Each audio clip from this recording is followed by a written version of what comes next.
नमस्कार दोस्तों, स्वागत है आपका अपने YouTube चैनल पर। दोस्तों उम्मीद आप स्वस्थ होंगे, मस्त होंगे, अपने पढ़ाई में व्यस्त होंगे। दोस्तों जैसा कि आप लोग को पता है, हम लोग जो है बिहार यूटेरिया के द्वारा जो वस्तुनिष्ठ बिहार स्पेशल सामान्य अध्ययन जारी किया गया है, उस बुक से प्रैक्टिस सेट देख रहे हैं। तो 2 टेस्ट इससे हो चुका है। आज हम लोग तीसरे नंबर का टेस्ट देखेंगे, जो काफ़ी ज़्यादा इंपॉर्टेंट होने वाला है, जो खास करके ये BPSC सिविल सर्विसेज के लिए और बिहार शिक्षक जो BPSC लेता है उसके लिए ये वीडियो काफ़ी ज़्यादा इंपॉर्टेंट होने वाला है। वैसे बिहार से रिलेटेड जीके है, तो बिहार से रिलेटेड सभी एग्जाम में ये क्वेश्चन पूछे जा सकते हैं, तो सभी के लिए इंपॉर्टेंट है। इसे मिस नहीं कीजिए, शुरू तक जरूर देखिएगा ताकि इसका फ़ायदा मिल सके। जैसा कि आप लोग को पता है, इसमें आपको टोटल 51 सेट को शामिल किया गया है, तो हम लोग बारी बारी से सभी को देखेंगे, जो काफ़ी ज़्यादा इंपॉर्टेंट है। इसलिए आप इसे मिस नहीं कीजिए, शुरू तक जरूर देखिए ताकि इसका फ़ायदा आपको मिल सके। तो चलिए हम लोग ज़्यादा टाइम नहीं गवाते हैं, आज के 3 नंबर की वीडियो को शुरू करते हैं।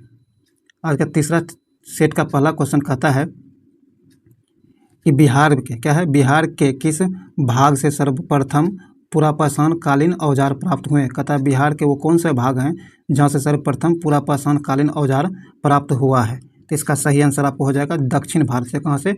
दक्षिण भारत के क्षेत्र से पुरापाषाण जो है काल का औजार प्राप्त हुआ है सर्वप्रथम। तो ए नंबर से आंसर हो जाएगा।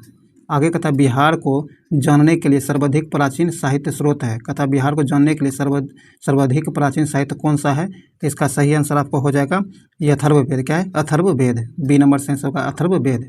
आगे कहता है बिंबिसार ने मगध साम्राज्य की राजधानी कहाँ बनाया था। कहता है बिंबिसार जो है इन्होंने मगध साम्राज्य की राजधानी कहाँ बनाया था। तो इसका सही आंसर आपको हो जाएगा गिरिब्रज। कहाँ? गिरिब्रज।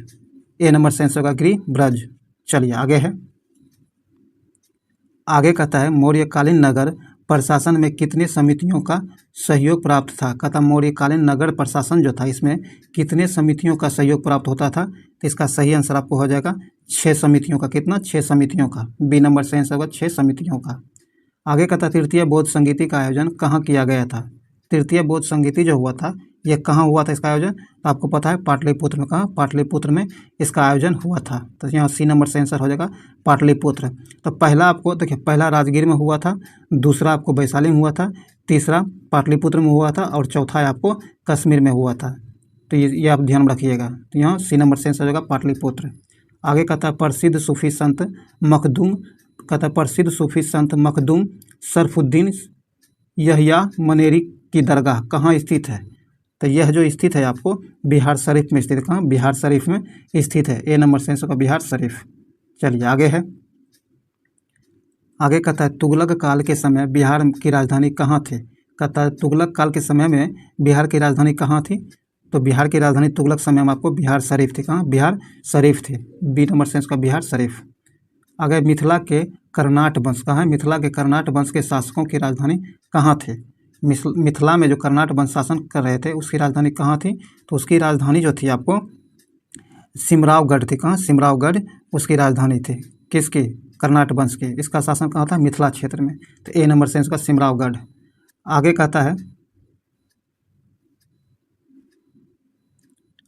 इब्राहिम लोदी। क्या है? इब्राहिम लोदी के शासनकाल में बिहार का वह सूबेदार जिसने सुल्तान के विरुद्ध विद्रोह किया था। कहता है इब्राहिम लोदी जो थे उसके शासनकाल में बिहार का वह कौन सा सूबेदार था जिन्होंने सुल्तान के विरुद्ध विद्रोह कर दिया था। इसका सही आंसर आपको दरिया खां नुहानी ने। किसने? दरिया खां नुहानी वह सूबेदार थे जो सुल्तान के विरोध में विद्रोह कर दिया था। सी नंबर से आंसर हो जाएगा। चलिए आगे है। आगे कहता है खिलजी वंश। क्या है? खिलजी वंश के समय के कुछ सिक्के किस क्षेत्र से प्राप्त हुए। कहता है खिलजी वंश जो था इसके समय के कुछ सिक्के जो प्राप्त हुए किस क्षेत्र से प्राप्त हुआ है। तो यह प्राप्त हुआ है आपको भोजपुर से। कहाँ से? भोजपुर क्षेत्र से प्राप्त हुआ है। ए नंबर से इसका भोजपुर क्षेत्र से। चलिए आगे है। दोस्तों ये वीडियो काफ़ी ज़्यादा इंपॉर्टेंट होने वाला है, तो इसीलिए इसे शुरू से तक जरूर देखिए ताकि इसका फायदा आपको मिल सके। और चैनल पर नए तो चैनल सब्सक्राइब करके घंटी दबा लीजिए ताकि आने वाले वीडियो का नोटिफिकेशन आपको आसानी से मिल सके। आगे कहता है वह प्रथम मुगल सम्राट जिसका राज्याभिषेक बिहार में हुआ था। कहता है वह प्रथम मुगल सम्राट कौन था जिसका राज्याभिषेक जो है बिहार में हुआ था। तो ये था आपको फर्रुखसियर। कौन? फर्रुखसियर। सी नंबर से आंसर होगा फर्रुखसियर। आगे कहता है बिहार में सैनिक अभियान आयोजित करने वाला पहला सुल्तान था। कहता बिहार में सैनिक अभियान आयोजित करने वाला पहला सुल्तान कौन था। तो ये था आपको इल्तुतमिश। कौन? इल्तुतमिश। बी नंबर से आंसर होगा इल्तुतमिश। आगे है बंगाल के किस नवाब ने मुंगेर को राजधानी बनाया था? कहता है बंगाल का वो कौन सा नवाब था जिन्होंने अपनी राजधानी मुंगेर को बनाया था? तो ये आप सबको पता है, मीर कासिम था। कौन? मीर कासिम। ए नंबर से आंसर होगा मीर कासिम। चलिए आगे है,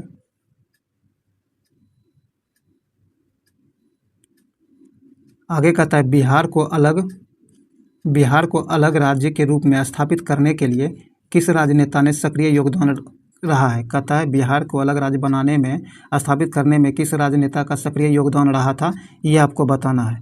तो इसका सही आंसर आपको हो जाएगा सच्चिदानंद सिन्हा का। किसका? सच्चिदानंद सिन्हा का। बी नंबर से आंसर होगा सच्चिदानंद सिन्हा। चलिए आगे है, आगे कहता है बिहार में व्यक्तिगत सत्याग्रह के पहले सत्याग्रही कौन थे? कहता है बिहार में व्यक्तिगत सत्याग्रह जो हो रहा था उसके पहले सत्याग्रही कौन थे? तो इसका सही आंसर आपको हो जाएगा श्री कृष्ण सिंह। कौन? श्री कृष्ण सिंह। सी नंबर से आंसर हो जाएगा। चलिए आगे है, पटना का चर्चित सचिवालय गोलीकांड। कहता पटना का चर्चित सचिवालय गोलीकांड जो हुआ था ये कब हुआ था? तो ये हुआ था आपको 11 अगस्त 1942 को। कब? 11 अगस्त 1942 को। और ये हुआ था आपको भारत छोड़ो आंदोलन के समय में। चलिए आगे है, कहता बिहार में 1857 के विद्रोह का नेतृत्व करता कौन थे? 1857 में जो विद्रोह हुआ था बिहार के अंदर, इसका नेतृत्व कौन कर रहा था? तो इसका नेतृत्व जो कर रहा था आपको वीर कुंवर सिंह करते। कौन? कुंवर सिंह जी कर रहे थे। इनसे रिलेटेड क्वेश्चन आपको एग्जाम में जरूर पूछा जाता है, तो ध्यान में जरूर रखिएगा। ए नंबर से आंसर होगा कुंवर सिंह। आगे कहता है बिहार में हुए नोनिया। कहता बिहार में हुए नोनिया विद्रोह के दौरान कौन सा जिला प्रभावित हुआ था? बिहार में नोनिया विद्रोह जो हुआ था उस समय कौन सा जिला प्रभावित हुआ था? तो इसका सही आंसर आपको हो जाएगा सारण प्रभावित हुआ था, वैशाली प्रभावित हुआ था और पूर्णिया प्रभावित हुआ था। चंपारण प्रभावित नहीं हुआ था। तो आपको 1, 2, 4 सी नंबर से आंसर हो जाएगा। ध्यान में रखिएगा कौन कौन? सारण, वैशाली और पूर्णिया नोनिया विद्रोह से प्रभावित हुआ था, ये आप ध्यान में रखिएगा। चलिए आगे बढ़ते हैं हम लोग। आगे का था वो सहयोग आंदोलन के दौरान हुए नशाबंदी आंदोलन में बिहार कौन सा क्षेत्र प्रभावित हुआ था? बिहार का वो कौन सा क्षेत्र प्रभावित हुआ था नशाबंदी आंदोलन के समय में? वो सहयोग आंदोलन के समय हुआ था। इसका सही आंसर आपको हो जाएगा जहानाबाद, पटना और गया। उपयुक्त में सभी हो जाएगा। यहाँ एक से अधिक है तो उपयुक्त में सभी हो जाएगा, ध्यान रखिएगा। तो यहाँ डी नंबर से आंसर हो जाएगा। ऑप्शन में तो सिर्फ उपयुक्त में से सभी एक से अधिक है, लेकिन ये तीनों का तीनों ऑप्शन होगा, ये ध्यान में आप जरूर रखिएगा। चलिए आगे कहता है बिहार में किसान आंदोलन को प्रसारित करने में महत्वपूर्ण योगदान दिया था। कहता बिहार में किसान आंदोलन जो हुआ था उसे प्रसारित करने में किसने महत्वपूर्ण योगदान दिया था, ये आपको बताना है। तो इसका सही आंसर हो जाएगा उपयुक्त में से एक से अधिक। जबकि यहाँ देखा जाए तो आपको स्वामी सहजानंद और कार्यानंद शर्मा, यदुनंदन शर्मा और राहुल संकृतिनयन, ये तीनों इसमें थे। तो उपयुक्त में सभी होगा। यहाँ एक से अधिक है लेकिन सभी होगा, यहाँ ध्यान में रखिएगा। तो यहाँ डी नंबर से आंसर हो जाएगा। चलिए आगे बढ़ते हैं। आगे कहते हैं कि बिहार में कौमी सेवा दल का संस्थापक था। कहता बिहार में कौमी सेवा दल जो स्थापित हुआ था इसके संस्थापक कौन थे? तो इसके संस्थापक आपको थे, ध्यान में रखिएगा, कौमी सेवा का। तो इसकी स्थापना इसकी स्थापना कब हुआ था? तो ये हुआ था 27 नवंबर 1921 को, 1921 को, 27 नवंबर 1921 को। आगे कहता मध्यकालीन बिहार में अंतर्राष्ट्रीय व्यापार का मुख्य स्रोत था। मध्यकालीन समय में जो बिहार में अंतर्राष्ट्रीय व्यापार हो रहा था इसका मुख्य केंद्र था। तो इसका मुख्य केंद्र जो था ये आपको पटना और भागलपुर हुआ करता था। सी नंबर से आंसर हो जाएगा। आगे कहता बिहार पहुंचने वाला प्रथम यूरोपीय व्यापारी कौन थे? बिहार पहुंचने वाला प्रथम यूरोपीय व्यापारी कौन थे? तो ये थे आपको पुर्तगाली। कौन? पुर्तगाली। बी नंबर से आंसर हो जाएगा पुर्तगाली। चलिए आगे कहता है बिहार में होम रूल लीग आंदोलन के अध्यक्ष थे। बिहार में होम रूल आंदोलन जो हो रहा था इसके अध्यक्ष कौन थे? तो इसके अध्यक्ष थे आपको मजरूल हक। कौन? मजरूल हक। ए नंबर से आंसर हो जाएगा मजरूल हक। आगे कहता है देशेर कथा। क्या है? देशेर कथा, जिसे देश की बात भी कहा जाता है, कि लेखक कौन थे? तो इसके लेखक थे आपको शाखाराम गणेश देवस्कर। सी नंबर से आंसर हो जाएगा। चलिए आगे है, कहता प्रांतीय बिहार प्रांत का गठन कब हुआ था? बिहार प्रांत का गठन जो हुआ था ये कब हुआ था? तो ये हुआ था आपको 22 मार्च 1912 को। ए नंबर से आंसर होगा 22 मार्च 1912 को। चलिए आगे है, आगे कहता है भारतीय संविधान के किस अनुच्छेद के अंतर्गत राज्यपाल द्वारा मुख्यमंत्री की नियुक्ति की जाती है। एक क्वेश्चन अलग से डाल दिया गया है, ध्यान रख पढ़ लीजिए। बिहार में जो है भारतीय संविधान के किस अनुच्छेद के अंतर्गत राज्यपाल द्वारा मुख्यमंत्री की नियुक्ति की जाती है। तो यह की जाती है आपको अनुच्छेद 164 के अंतर्गत, आपको ध्यान में होगा 164 के अंतर्गत। तो यहाँ सी नंबर से आंसर हो जाएगा। आगे कहता है राज्य का वास्तविक प्रधान निम्न में कौन होता है। राज्य का वास्तविक प्रधान जो होता है ये आपको मुख्यमंत्री होता है। कौन? मुख्यमंत्री होता है। वास्तव में मुख्यमंत्री ही होता है, लेकिन संवैधानिक प्रमुख आपको राज्यपाल होता है, ये ध्यान रखिएगा। तो यहाँ बी नंबर से आंसर हो जाएगा मुख्यमंत्री। चलिए आगे है। आगे कहता है पंचायती राज संस्थानों में महिलाओं को 50% आरक्षण देने वाला भारत का पहला राज्य कौन है। तो आप सबको पता है बिहार है। कौन? बिहार है। पंचायती राज स्तर पर महिलाओं को 50% आरक्षण देने वाला पहला राज्य बिहार है। डी नंबर से बिहार। चलिए आगे है। आगे कहता है बिहार विधानसभा में अनारक्षित सीटों की संख्या कितनी है। तो इसका सही आंसर आपको हो जाएगा 203। कितना? 203। सी नंबर से आंसर हो जाएगा। आगे कहता है स्वतंत्रता पश्चात, क्या स्वतंत्रता पश्चात बिहार में पहला चुनाव कब कराया गया था। स्वतंत्रता के बाद जो है बिहार में पहला चुनाव कब कराया गया था ये आपको बताना है। तो इसका आंसर हो जाएगा आपको 1952 में। कब? 1952 में। सी नंबर से आंसर हो जाएगा। चलिए आगे बढ़ते हम लोग। दोस्तों ये वीडियो अगर आपको यूज लगता है कि आपके लिए यूजफुल है तो इसे लाइक कर दीजिए, शेयर जरूर कीजिए, अपने दोस्तों के साथ इसे शेयर कीजिए। जितने भी व्हाट्सएप ग्रुप या टेलीग्राम ग्रुप है सभी में इसे भेज दीजिए ताकि मैक्सिमम लोगों तक ये पहुंच सके और उसका फ़ायदा मैक्सिमम लोग उठा सके। और चैनल पर नए तो चैनल जरूर सब्सक्राइब कर लीजिए, घंटी दबा लीजिए ताकि आने वाले वीडियो का नोटिफिकेशन आपको मिल सके। चलिए आगे कहता है बिहार के किस जिला में सोमेश्वर की पहाड़ी स्थित है। कहता है बिहार का वो कौन सा जिला है जहाँ सोमेश्वर की पहाड़ी जो है स्थित है। तो इसका सही आंसर आपको हो जाएगा पश्चिमी चंपारण का पश्चिमी चंपारण। सी नंबर से आंसर हो जाएगा।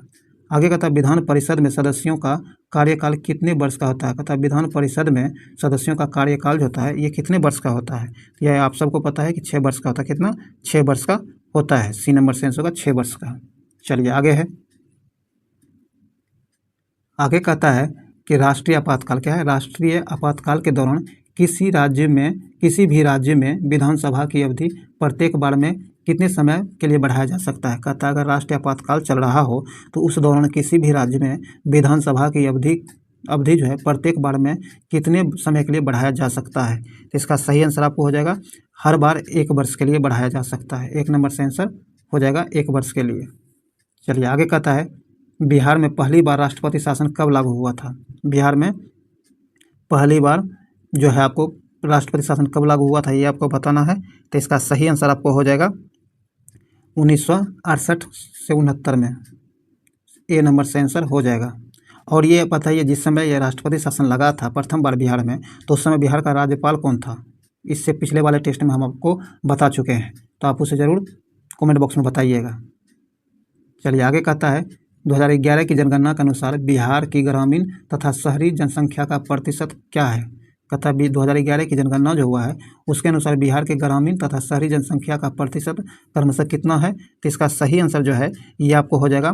देखिए ग्रामीण जो है ग्रामीण आपको 88.7% है और शहरी मात्र 11.3% ही है शहरी। तो यहाँ बी नंबर से आंसर हो जाएगा। चलिए आगे कहता है जनगणना 2011 के अनुसार बिहार की जनसंख्या भारत में तीसरे स्थान पर है। पहले तथा दूसरे स्थान पर कौन सा राज्य है। कहता है जनगणना 2011 जो है उसके अनुसार बिहार तो पहले स्थान पर है ही, तीसरे स्थान पर है ही। क्या है?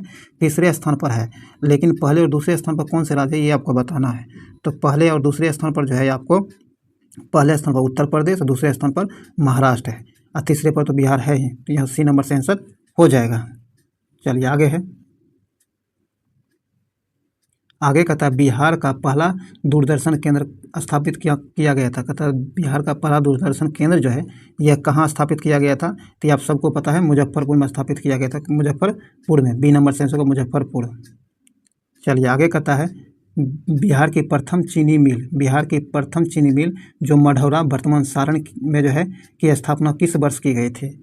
तो इसकी स्थापना जो की गई थी ये आपको 1904 में। कब? 1904 में की गई थी। ए नंबर से आंसर 1904 में। आगे कहता है कि बिहार का कौन सा जिला पड़ोसी देश नेपाल के साथ सीमा साझा नहीं करता है। ध्यान रखिएगा, सीमा साझा नहीं करता है। तो इसका सही आंसर आपको हो जाएगा पूर्णिया। हाँ, पूर्णिया नहीं लगता है और शिवहर भी नहीं लगता। पश्चिमी चंपारण तो आपको लगता ही है। तो यहाँ आपको हो जाएगा डी नंबर आंसर होगा, उपयुक्त में एक से अधिक, और पूर्णिया और शिवहर यहाँ सही आंसर होगा, जो आपको नेपाल के साथ अपना सीमा साझा नहीं करता है। इस तरह का मैप से रिलेटेड क्वेश्चन हम आपको लाने वाले में पूरा मैप डिटेल से बताएंगे। आप इसके लिए चैनल जरूर सब्सक्राइब कर लीजिए, ताकि इससे रिलेटेड जितने भी क्वेश्चन हो आपसे बन सके। चलिए आगे कहता है, बिहार के किस क्षेत्र में धारवाड़ चट्टान पाए जाते हैं? बिहार के किस क्षेत्र में धारवाड़ चट्टान पाए जाते हैं? तो बिहार के पूर्वी दक्षिण पूर्वी क्षेत्र में धारवाड़ चट्टान पाया जाता है, पूर्वी दक्षिण पूर्वी क्षेत्र में। तो यहाँ ए नंबर से आंसर हो जाएगा। चलिए आगे है,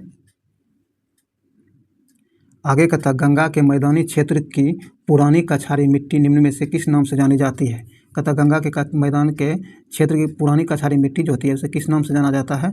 तो उसे जो जाना जाता है आपको बांगर के नाम से, क्या है, बांगर के नाम से जाना जाता है। ध्यान रखिएगा, पुरानी मिट्टी को बांगर और नई जलोढ़ मिट्टी को, नई जो कछारी मिट्टी होती है उसे खादर कहा जाता है, ये ध्यान रखिएगा। तो यहाँ आपको ये आंसर हो जाएगा बांगर।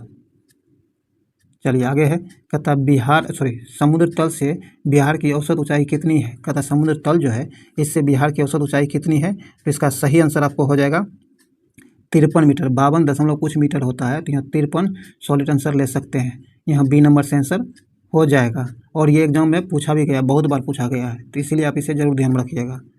क्योंकि देखिए ये जितना भी सीरीज चलाया जा रहा है सारे क्वेश्चन को, इंपॉर्टेंट क्वेश्चन को ही शामिल किया गया जो ज़्यादातर एग्जाम में पूछा गया है।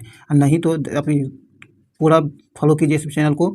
जब हम इससे लास्ट में प्रीवियस जो बीपीएससी का प्रीवियस कराएंगे वो भी शामिल है इस बुक में, तो आप जरूर देखिएगा, वहाँ ये पूछा गया है। आगे कहता है, बिहार की भूमि क्या है? बिहार की भू आकृति निम्न में सामान्यतः किस प्रकार की है? कहता है बिहार की भू आकृति जो है ये किस प्रकार की है? तो आप सबको पता है लगभग आयताकार है। क्या है?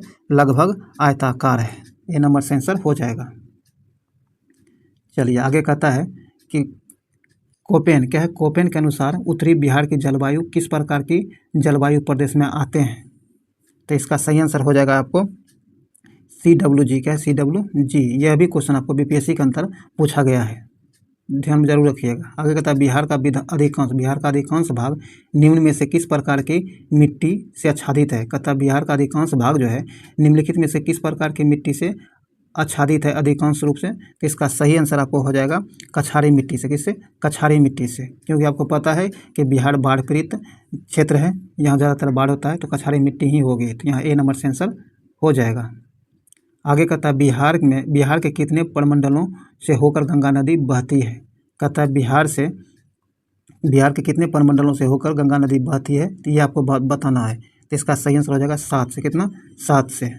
सी नंबर से आंसर हो जाएगा। और बिहार में प्रमंडलों की संख्या है कितनी, ये आप कमेंट बॉक्स में जरूर बताइएगा। और आपसे बता दें कि एग्जाम में एक बार ये पूछ लिया गया था कि गंगा नदी जो है बिहार के कितने जिलों से होकर बहती है, कितने जिलों को छूते हुए बहती है। तो ये ध्यान रखिएगा और कमेंट बॉक्स में जरूर बताइएगा। आगे कहता है, ककोलत जलप्रपात क्या है? ककोलत जलप्रपात बिहार के किस जिले में स्थित है? ककोलत जलप्रपात जो है ये बिहार के नवादा जिले में स्थित है। नवादा जिले में स्थित है। बी नंबर से आंसर होगा नवादा। आगे कहता है, निम्न में से कौन सा जलकुंड राजगीर में स्थित नहीं है? ध्यान रखिएगा, राजगीर में स्थित नहीं है। तो इसका सही आंसर हो जाएगा आपको लक्ष्मण कुंड। लक्ष्मण कुंड जो है राजगीर में नहीं स्थित है। तो यहाँ सी नंबर से आंसर हो जाएगा।